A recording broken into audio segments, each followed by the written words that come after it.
Hello, I'm Patricia Gras. Welcome to Passion Time. I'm here with the former mayor of Houston, Annise Parker. She was also voted among the top 10 world's best mayors last year. Thank you so much for joining us on Passion Time. It's great to have you. I want to ask you the question I ask everyone, and that is, how did you find your passion and how are you living your passion? That's a great question because I had the opportunity over the last 18 years to live my passion. I spent 20 years working in the oil and gas industry, but I spent my nights and weekends as an active community volunteer. And I came to the point where I was thinking, I'm working to support my volunteer habit.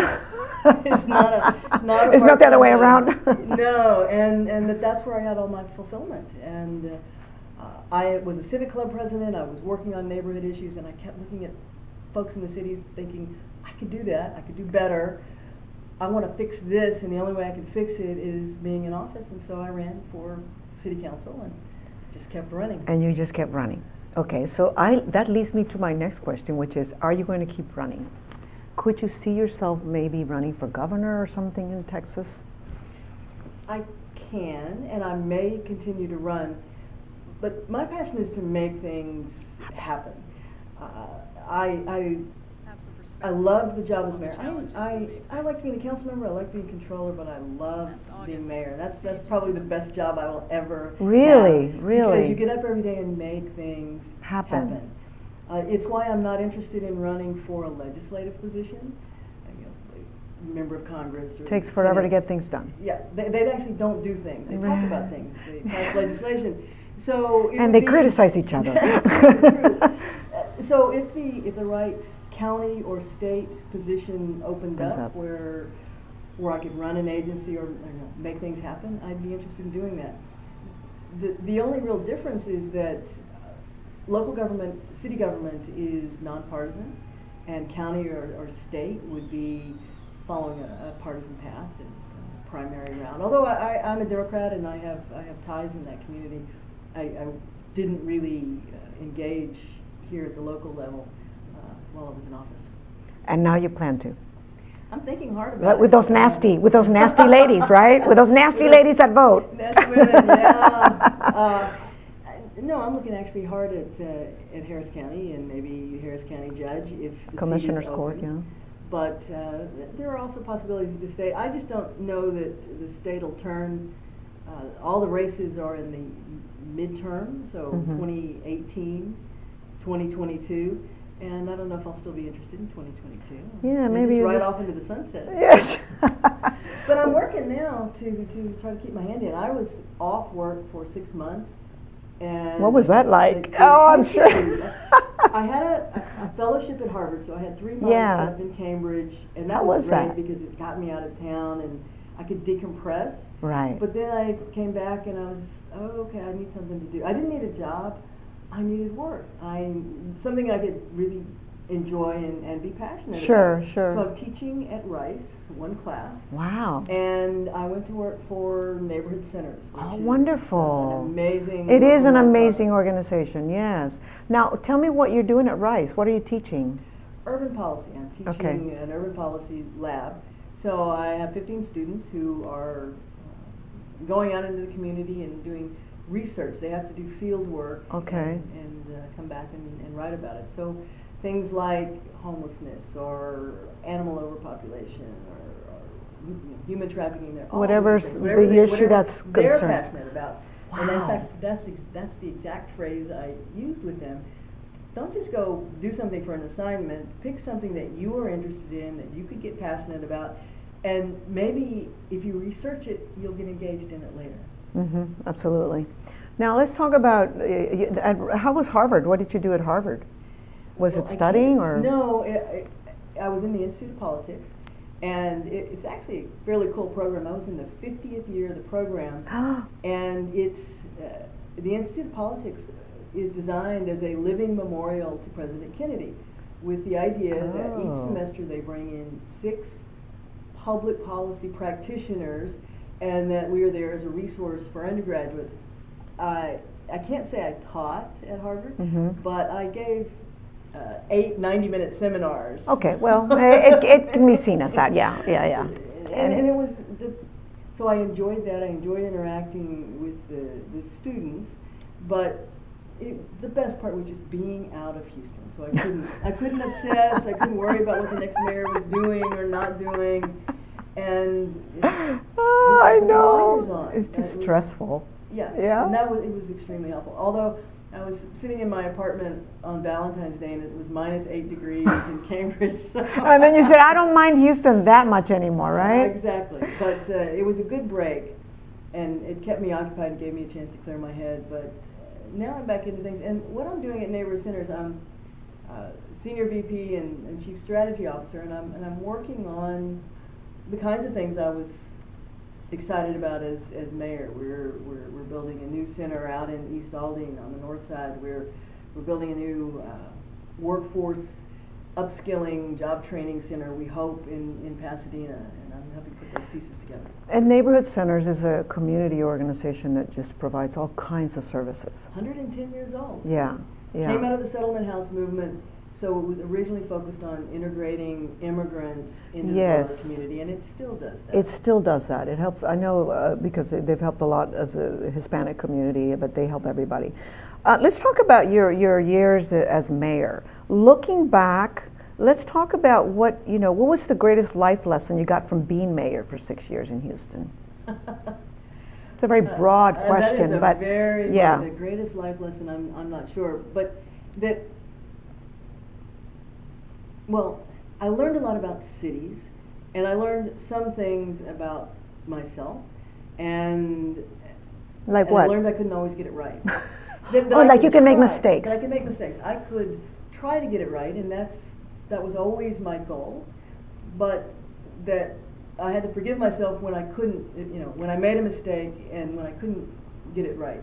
And as I'm kind of a type A perfectionist, and that was hard. But I had 2.2 million people, and sometimes 6.2 million people mad at me at any one time, and I had to be comfortable with yourself. One of the things that you've talked about is the HERO ordinance and what happened there. What happened exactly, and how do you see the future of that ordinance? It was a good ordinance. It was a well-written ordinance. We were the only major city in America that didn't have any kind of non-discrimination ordinance. Most cities, there are 220 cities or so that have ordinances like that. And in the last decade or so, they have amended their ordinances to add sexual orientation and gender identity. We didn't have anything. And so we were writing an ordinance that included all the federally protected groups. This is, unfortunately, a very vocal minority focused in on the transgender protections and started talking about men in women's bathrooms, letting sexual predators in. Right. And it became, it was very frustrating because it wasn't about logic, it was about emotion and fear. And I would speak to groups and I would say, it is illegal to go into the bathroom of the wrong gender, and you can get arrested for that. Yes. It's illegal to go to into a public restroom and cause a disturbance. You can get arrested. It's certainly illegal to assault someone anywhere. You could get arrested for that. None of what we're doing changes that. So can you support the ordinance? And they just would. I mean, the logic wouldn't. It didn't make sense to them. And the other aspect of it was that the average age of voters was 68. Young people think this is not an issue. Because it's not an issue for them. Yes. No, and if you're a voter under 30, you kind of wonder why it's on the ballot anyway. If you're under 50, you can probably get there, but if you're over 50, you don't know what the word transgender means. And when a pastor stands up and keeps saying it's going to allow turn all women's locker rooms into unisex locker rooms, which it would have done, and we would say, but there are 200 other cities, and like Dallas and San Antonio, and they have the ordinance. It hadn't happened there. Why would it happen in Houston? And I just couldn't get through. You couldn't get through. But I think it might change again. It'll come up again for a vote. Well, because of what's happening in North Carolina, the city of Charlotte, they're losing millions of dollars. The city of Charlotte actually did exactly what I was talking about. They took an existing ordinance and added sexual orientation and gender identity, and the state legislature went into emergency session to slapped them down, and while they were in session, they took away the ability to protect those groups and stripped it away from all the other places in North Carolina that had it. And yes, the business community has reacted. So this is something I think with the business community stepping up, it'll either gradually be reversed or there'll be some case that goes to the Supreme Court and the Supreme Court will sort it out. It's a war that's already been won demographically, but we may continue to lose battles just as we did in Houston. Right. Now, I've seen some video of you skydiving and destroying homes and you know, giving people proclamations and all these things that mayors do. I was going to ask you, what was the funnest thing you did that had nothing to do with politics, the funnest thing you did when you were a mayor? Probably destroying homes. Being a backhoe is so much fun. Demolition. Demolition. The power in those machines, and if you got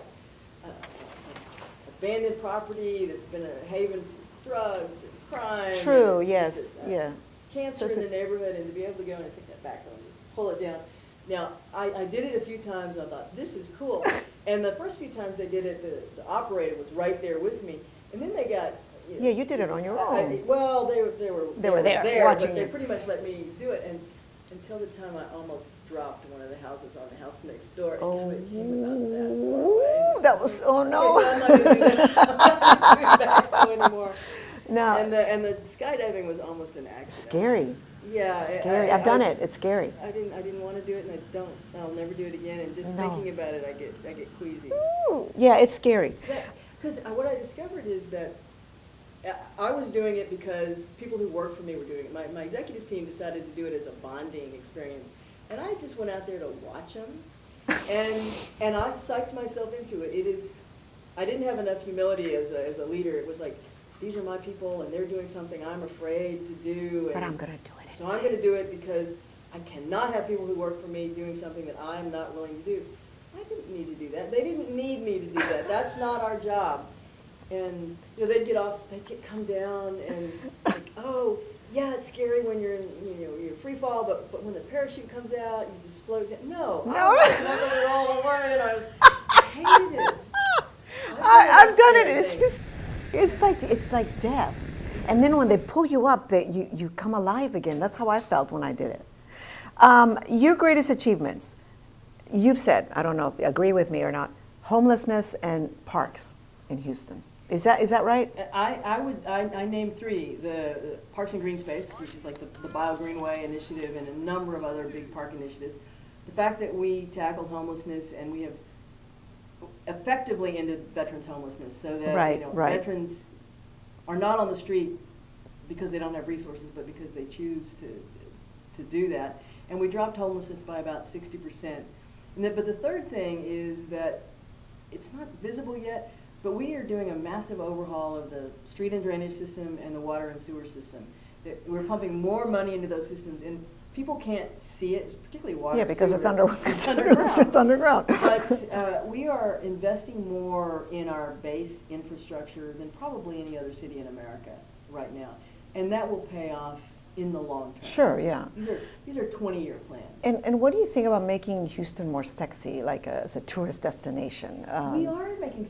Yeah, okay, we're becoming more sexy because. I will say that I'll take some credit for it, not because I was doing it deliberately, but when I was elected mayor, it made worldwide news. Yeah. And everybody was paying attention to Houston. That's true.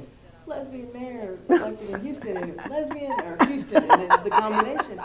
And it gave me really an unparalleled opportunity to say, yes, you want to talk to me about my personal life or how I got elected, but let me tell you about Houston. Right, you took that advantage of that. Yeah, right. You pivoted away. Right. And it's not an accident or a coincidence that all of a sudden Houston started popping up on national news, city and yes. City of the Year. It wasn't that we became cool, but people started paying attention. We were always cool. We were always cool. Yeah. And we just never really marketed ourselves that way. And yes. Everything you go to a city for, museums and dining and art and sports and that urban vibe, you can find here. The same kind of things you find in any other major urban area that people go to. The only thing we don't have is scenic terrain. Right. but we're a great tourist For all that other destination, stuff. and we are less expensive. Yes, yes. The cost of living here is than most of the other big cities. Okay, I'm gonna ask you something about the elections now, of course. You have, I would say, your family represents the most diverse minority family that I could imagine. You have white, Hispanic, black, gay, you know, all these different groups. And I understand. We should explain. My wife and I we have four children. Exactly. Yeah, so and we have an African American son, and we have a couple of biracial. Latino, black. Yeah, daughters, and a sort of Anglo-Latina daughter too. So we just have diversity, and diversity is something that we feel strongly about in Houston. We are the most diverse large city in the U.S. Correct? 1 in 4 Houstonians is foreign-born. Right. Which is a huge amount of diversity added, but in terms of the ethnic and racial mix too, we're a majority-minority city. And now, though, we have a presidential election where it appears that minorities, whether religious minorities or racial minorities, are a little bit under attack by one of the presidential candidates. And my question is, why do you think this is happening? And does it represent as many as it seems to represent? As far as I know, right now it's 40% of the American voters. Unfortunately, I think it does represent hidden opinions. And Donald Trump has given voters permission, in essence, to voice their bigotry publicly.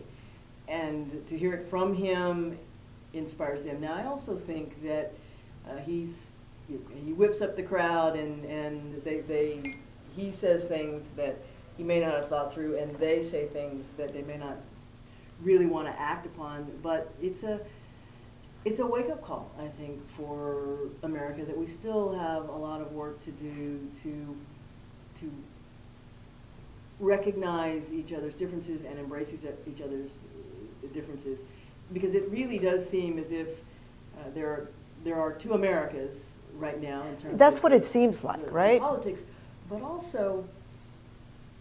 It's one thing to have different opinions and beliefs and ideas and ideals, but what we have right now is different facts.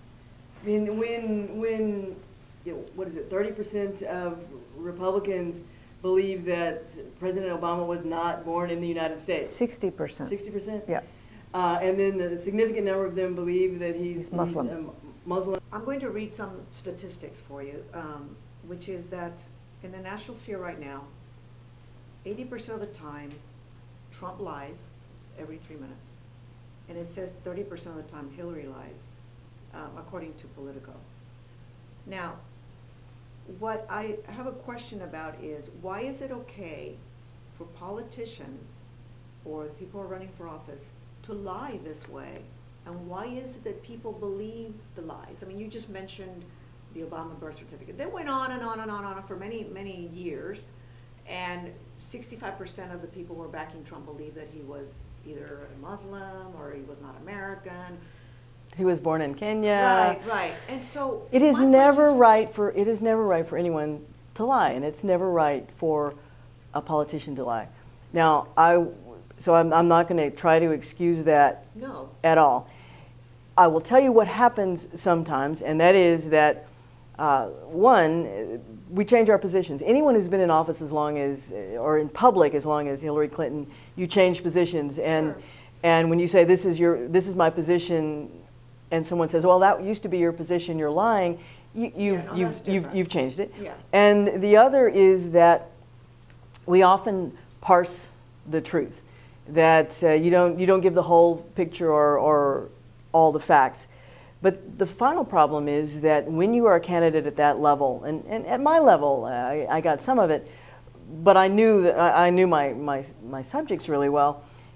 You're having information fed in from all different directions, and it's like a funnel coming at you, and you're doing talking points, and someone's handing you a briefing paper as you walk on stage, and you are parroting other people's words, and there's just no other way to say it, and it is a challenge.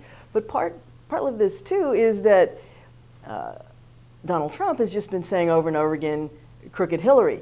He doesn't offer any real evidence for that. He just says crooked Hillary, crooked Hillary, crooked Hillary, and well, he uses the evidence. Well, he uses WikiLeaks. So okay, so what is the thing in Benghazi. WikiLeaks? The WikiLeaks, they say you should have a public position and a private position. I have had public positions and private positions. Having a public position means that you have tried to figure out what is politically feasible, and you have taken that position. But you may be wanted to be much farther along, or that you're being dragged along because you personally. I mean, I have a public position that I am pro-choice. I'm absolutely pro-choice. But if you ask me, I could not have an abortion, and it's a horrible procedure, and so I cannot support it, but I'm pro-choice because I would never tell someone else how to make that decision. That is my private position and my public position. And that doesn't mean I'm a liar. Right, right. But that's different. I mean, but that's what. They use Benghazi, they use the email. But it's the same thing. The email, but the email server, 2 other secretaries of state had private email servers. Exactly. So the question came down to, was she told not to do it or not? I don't know. But if she looked at what the other secretaries of state were doing and decided, well, they did it, I can do it, even if she's told not to, it's not a crime. Right. It may not be wise, but this whole campaign, it's frustrating on a lot of levels, but it is bad for our democracy. We need strong candidates, worthy candidates on both sides. I think that Donald Trump is unfit to serve. I think he's a narcissistic sociopath. I could disagree with a John McCain or a Mitt Romney on policy, but I wouldn't be afraid of them becoming president. And the other thing that has happened over the last few years is our democracy only works if people come together in the middle and compromise. That's how good legislation is made.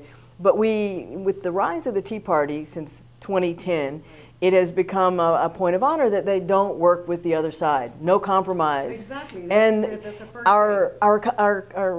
our government falls apart under those circumstances because it is designed to facilitate cooperation and the balance of power.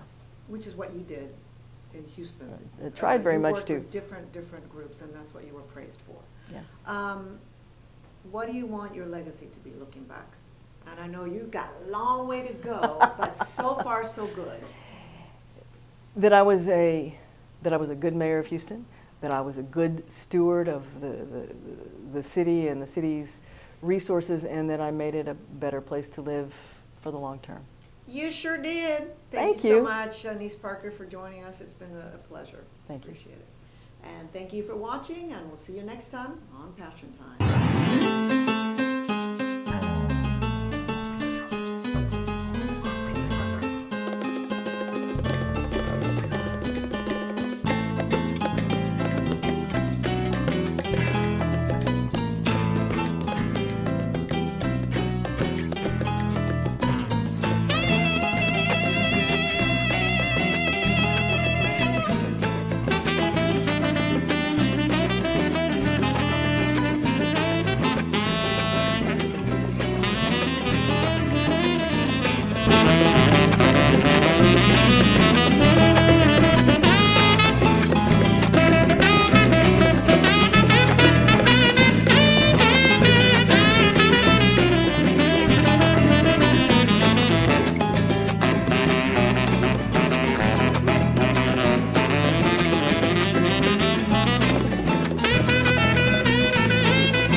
Yo sé que tú puedes, que tú eres capaz.